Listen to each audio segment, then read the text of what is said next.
जय सिया राम।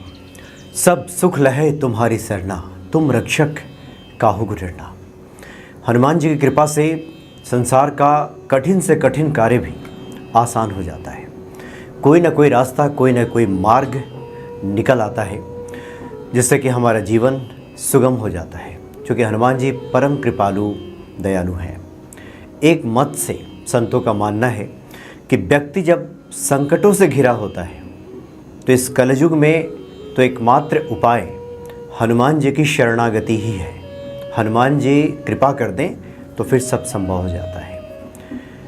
हनुमान जी के परम भक्त, बल्कि उन्हीं के प्रतिरूप कहे जाने वाले बाबा नीब करौली जी से जब कोई पूछता था कि ईश्वर जब कृपा करते हैं, हनुमान जी जब कृपा करते हैं तो कौन से लक्षण दिखाई देते हैं, या फिर हम कैसे समझें कि हनुमान जी हम पे कृपा कर रहे हैं, प्रसन्न हैं, तो बाबा जी अक्सर एक ही उत्तर देते थे कि आपके जीवन में अगर संतों का आगमन होने लगे, आप संतों की वाणी सुनने लगे, संतों की वाणी में आपको रस मिलने लगे, कोई सद्पुरुष, कोई संत आपको आशीर्वाद देने लगे, आपका रास्ता आसान होने लगे, सुगम होने लगे, जीवन में प्रतिकूलता कम होने लगे और अनुकूलता रहे, तब समझिए कि हनुमान जी प्रसन्न है, हनुमान जी की कृपा प्राप्त हो रही है।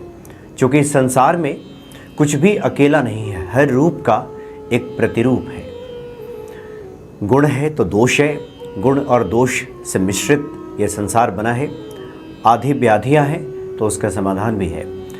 हनुमान जी कई माध्यमों से हमारी रक्षा करते हैं, हमारे लिए रास्ता सुझाते हैं, मार्ग प्रशस्त करते हैं। गोस्वामी तुलसीदास जी के माध्यम से तो हनुमान जी ने ऐसा मार्ग भक्तों के लिए प्रशस्त किया, दिखाया, जिसका सिर्फ अनुसरण किया जाए, सिर्फ सुमिरन किया जाए, तब भी सब काम बनने लगता है। गोस्वामी जी की बहुत सारी अप्रतिम रचनाएं हैं, जिसमें श्री रामचरितमानस, हनुमान चालीसा, हनुमान साठिका, हनुमान बाहुक, गीतावली, दोहावली, विनय पत्रिका, ये तमाम ऐसी रचनाएं हैं हनुमान जी कृपा से, जिसका व्यक्ति अगर पढ़े, उसका श्रवण करे तो निश्चित तौर पे ये भक्ति बढ़ती है और फिर उसके लिए सब संसार में आसान होने लगता है। दुर्गम का जगत के जेते, सुगम अनुग्रह तुम्हारे देते। वैसे तो हनुमान चालीसा अपने आप में पर्याप्त है, लेकिन कई बार ईश्वर स्वयं एक माध्यम बना करके कुछ ऐसी लीला करते हैं, कुछ ऐसा वो उपक्रम करते हैं जिससे कि कुछ नई चीज़ें दुनिया के सामने आती हैं और संसार के लिए वो कल्याणकारी होती हैं। ऐसा ही है श्री हनुमान बाहुक। गोस्वामी तुलसीदास जी के बाजू में, उनकी बाह में काफ़ी पीड़ा होने लगी। उसके बाद उन्होंने हनुमान बाहुक की रचना की और ये हनुमान बाहुक बड़ा ही अप्रतिम है और भक्ति भाव से अगर इसका पाठ किया जाए, इसका श्रवण भी किया जाए, तो बहुत सारे जो कलयुग की व्याधियां हैं वो समाप्त हो जाती हैं। आप में से बहुत सारे भक्ति जानते भी होंगे कि ऐसी कथा है, ऐसी किंवदंती है कि गोस्वामी तुलसीदास जी जब कथाएं सुनाया करते थे, छोटे छोटे समूहों में लोग इकट्ठे होते थे और गोस्वामी तुलसीदास जी की कथाएं, राम कथा बड़े चाव के साथ सुना करते थे। तो कलयुग ने अपना प्रभाव दिखाना शुरू किया। कलयुग का प्रभाव का मतलब ये हुआ कि जहाँ पे लड़ाई झगड़े, वैमनस्यता, गृह क्लेश, ये तमाम तरह की जो परेशानियाँ हैं, ये व्याधियाँ हैं, ये सब कलयुग का लक्षण बताए गए हैं। तो कलयुग ने अपना प्रभाव दिखाना शुरू किया। उसने लोगों को भ्रमित करने के लिए ऐसे ऐसे रूप धारण किए। कभी वो कुछ रूप धारण कर ले। एक बार तो 4-5 भेड़ बकरियों को हाँकता हुआ कलयुग उस रास्ते से निकला जहाँ पे गोस्वामी तुलसीदास जी कथा सुना रहे थे, और लोगों को भ्रमित करने के लिए कलयुग ने कहा कि बाबा जी, काफ़ी दिन हो गए आपके घर गोश्त भिजवाए हुए, कितना भिजवा दूँ आज। तो लोगों ने सोचा कि ये बाबा जी कथा कहते हैं और ये सब भी काम करते हैं। बहुत सारे लोग उस कथा छोड़ के उठ के चले गए। इस तरह से बहुत सारा उपक्रम किया। संक्षेप में अगर हम आपको बताएं तो धीरे धीरे गोस्वामी तुलसीदास जी की कथाओं से लोग निकलने लगे, लोग भ्रमित होने लगे, चूँकि कलयुग का प्रभाव वहाँ भी दिखाई देने लगा। तो एक बार ऐसे ही कथा कर रहे थे, सारे लोग उठ के चले गए, तो वहाँ पे एक व्यक्ति बैठा रहा तो गोस्वामी तुलसीदास जी ने कहा कि आप क्यों बैठे हैं, आप भी चले जाएं, हम तो स्वांतः सुखाय। उन्होंने श्री रामचरितमानस की रचना की कि मैं तो अपने सुख के लिए, गोस्वामी तुलसीदास जी ने कहा कि उन्होंने रचना की है। अब मेरे इस सुख में अन्य कोई सम्मिलित होता हो या हम अपने आराध्य का गुणगान कर रहे हैं और इसमें कोई सहभागी बनना चाहता हो तो ये उसकी मर्जी, उसका अहोभाग्य आ सकता है। लेकिन आप यहाँ क्यों बैठे, आप भी जा सकते हैं। मैं तो राम के धुन में हूँ, राम का गुण गाता हूँ। लोग रहें ना रहें, मिले ना मिले, राम का गुणगान तो चलता रहेगा। तो उस व्यक्ति ने कहा, अपना परिचय दिया कि मैं हनुमान हूँ। तो उसके बाद गोस्वामी तुलसीदास जी ने उनका वो प्रणाम किया, उनका चरण स्पर्श किया। बाद में हनुमान जी ने कहा कि मैं एक वचन देता हूँ कि जहाँ कहीं भी श्री राम कथा होगी, जहाँ भी हनुमत नाम का स्मरण होगा, वहाँ पे कलयुग का प्रभाव नहीं पड़ेगा, वहाँ पे कलयुग का प्रवेश नहीं होगा। इसलिए जिस घर में हनुमान चालीसा का पाठ होता है, सुंदरकांड का पाठ होता है, श्री रामचरितमानस का पाठ होता है, भगवान श्री राम का गुणगान होता है, वहाँ पे कलयुग का प्रवेश नहीं होता। कलयुग का प्रवेश का मतलब अगर एक शब्द में हम समझें तो मति भ्रम, वहाँ मति भ्रम उत्पन्न नहीं होता। मति भ्रम का मतलब कि हम सही को सही समझें और गलत को गलत समझें। तो मति भ्रम में बहुधा ये होता है कि हम गलत को ही सही मान बैठते हैं। तो इसी प्रकार से श्री हनुमान जी ने एक कृपा और की संसार पे की, गोस्वामी तुलसीदास जी के माध्यम से उन्होंने हनुमान बाहुक की रचना कराई। यानी जो लोग भी इस कलयुग के प्रभाव से आदि व्याधि से ग्रसित हैं, किसी प्रकार का ऐसा रोग उन्हें हो गया हो जिसका कारण समझ में ना आता हो, और आज के शब्दावली में कहें कि मेडिकल साइंस के हिसाब से भी पता ना चल पा रहा हो कि क्या हो गया है, या कुछ ऐसे रोग जैसे गठिया हो गया या इस तरह के शारीरिक व्याधियां हो गई और शारीरिक पीड़ा जिसमें मिल रही है, उन सब रोगों में ये जो हनुमान बाहुक है बहुत ही काम करता है। क्योंकि बहुत सारी जिज्ञासाएं इस बात को लेकर थी कि हनुमान बाहुक के बारे में कुछ बातचीत की जाए। तो इसको लेकर हालांकि समय समय पे हमने चर्चा की है, बहुत सारे विद्वानों से बातचीत की है, उनकी बातें आपको सुनवाई हैं। लेकिन एक निचोड़ के तौर पे आज हम फिर से उन लोगों के लिए जो चाहते थे कि इसका विधिवत एक हम पाठ कर सकें और किन किन व्याधियों में ये काम करता है ये समझ कर हम पाठ कर सकें, लोग चाहते थे।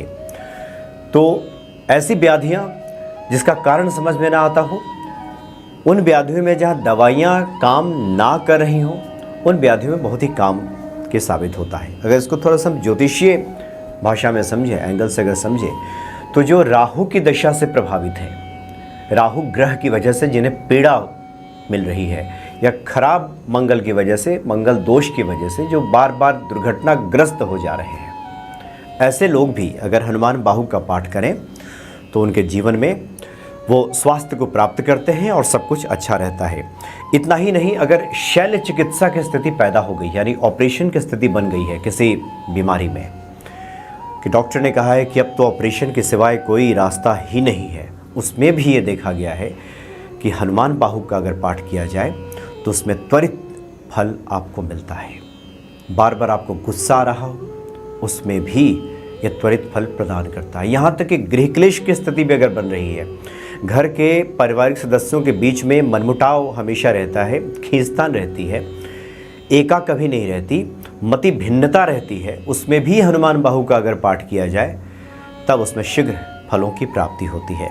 लेकिन इसके लिए बहुत आवश्यक है कि नियम से कम इसमें 41 दिन तक कम से कम पाठ किया जाए, या 90 दिन तक अगर आप पाठ करते हैं तो धीरे धीरे जो व्याधियां हैं वो दूर होने लगती हैं। और इसमें बहुत सारे लोगों ने इस पाठ को किया है, बहुत सारे संतों का स्वयं का, बहुत सारे तो संत आपको ऐसे मिल जाएंगे जो जिनका भरोसा ही पूरी तरह हनुमान जी पे, अन्य दवाइयों पे उनका भरोसा नहीं। हम ये नहीं कह रहे हैं कि दवाइयाँ न ली जाएँ, लेकिन हम संतों की बात कर रहे हैं, ऐसे संतों की जो दवाइयों से ज़्यादा भरोसा जिनका हनुमान बाहुक पे है, हनुमान जी पे है। दवाइयाँ तो काम करती हैं, दवाइयाँ भी हनुमान जी की ही कृपा से, उनकी ही प्रेरणा से कोई अच्छा चिकित्सक मिलता है, दवाइयाँ मिलती हैं और वो हम खाते हैं तो फिर वो काम करना शुरू कर देती हैं।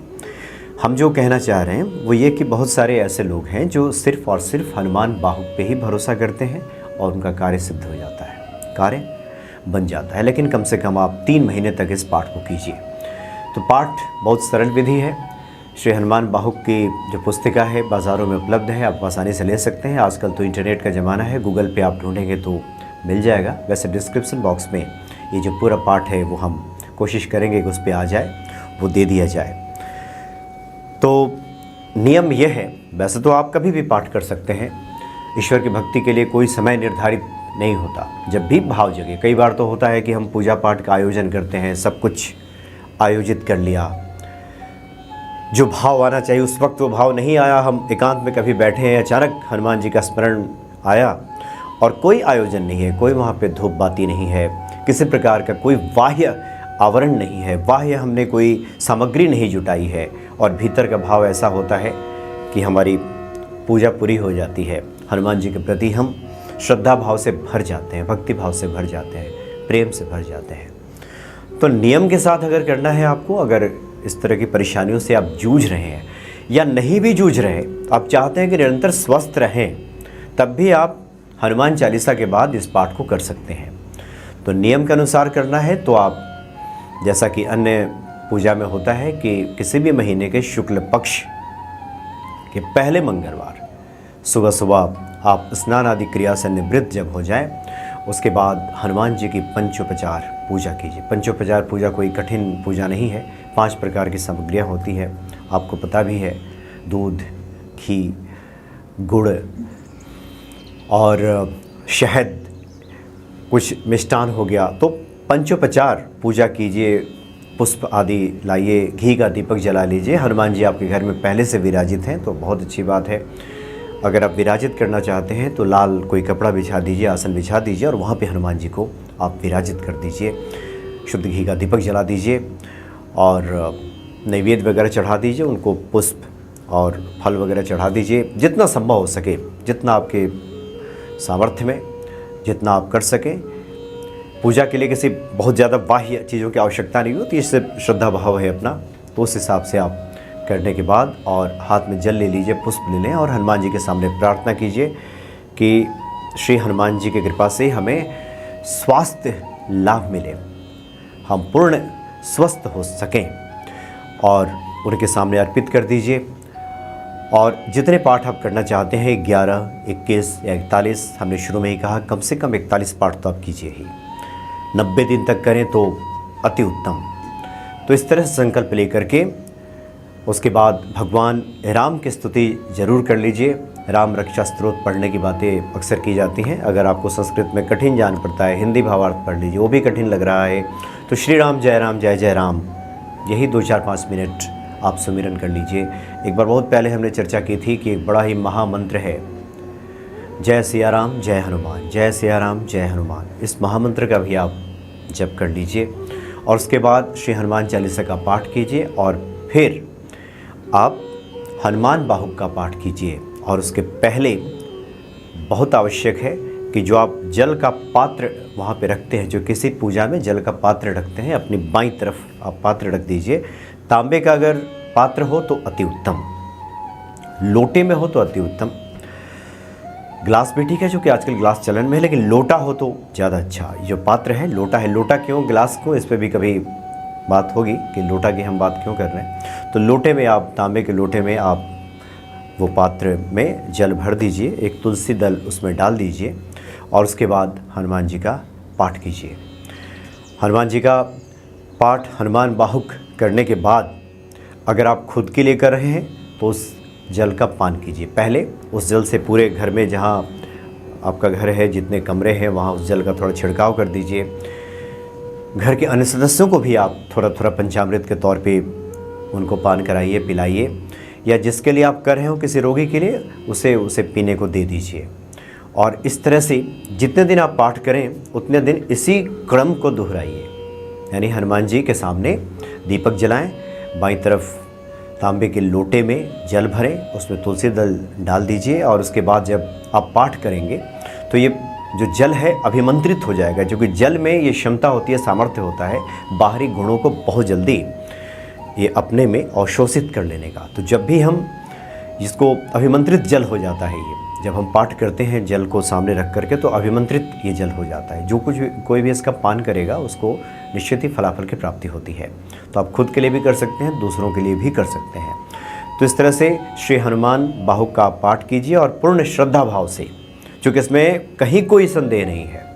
संकटों में घिरा हुआ मनुष्य सिर्फ और सिर्फ हनुमान जी के ही शरण में जाता है और तभी उसको इन संकटों से छुटकारा मिलता है। हमने कई बार कहा है, प्रारब्ध से छुड़ाने वाले, आपके पूर्व कर्मों से जनित जो संकट आपके जीवन में आया है, जो परेशानियां आई हैं, जो रोग शोक के तौर पे आई हैं, संकटों से छुड़ाने वाले सिर्फ और सिर्फ हनुमान जी ही हैं। ईश्वर तो एक ही है, लेकिन हनुमान जी भगवान शिव ऐसे हैं जो प्रारब्ध मिटाने वाले हैं।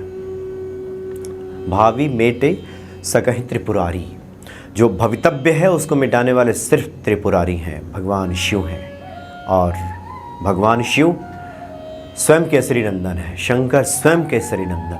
इसलिए हनुमान जी जन्म जन्म के दुख बिसरावे, एक जन्म को छोड़ दीजिए, जन्म जन्म के ये रोग शोक व्याधियाँ जो पीड़ित कर रही हैं, परेशान कर रही हैं, हनुमान जी की शरणागत अगर आप सच्चे मन से, सच्चे भाव से, किंतु परंतु छोड़कर अगर आप सच में हो जाते हैं तो कृपा होते देर नहीं लगती।